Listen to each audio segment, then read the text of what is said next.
সুপ্ৰভাত বন্ধুসকল, আজি এই জঙাটোৰ লগত মই আপোনালোকক ভোগালী বিহুৰ শুভেচ্ছা জ্ঞাপন কৰিছোঁ।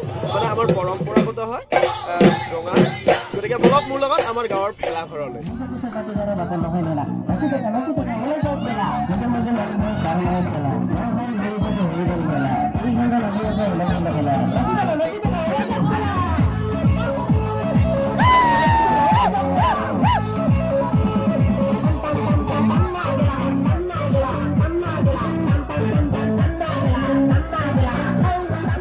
আমাৰ ৰাভা সমাজত মানে এনেকুৱা সাজ বা ৰহি খোৱাটো আমাৰ সাধাৰণ কথা, কাৰণ সকলোৱে ডাঙৰ সৰু মানে কোনো ভেদাভেদ নাই, সকলোৱে মিলিজুলি একেলগে বহি খাওঁ, সকলোৱে একেলগে মিলিজুলি মানে ফূৰ্তি তামাচা ধেমালি সেইখিনি কৰা হয় আৰু আমাৰ মাজত।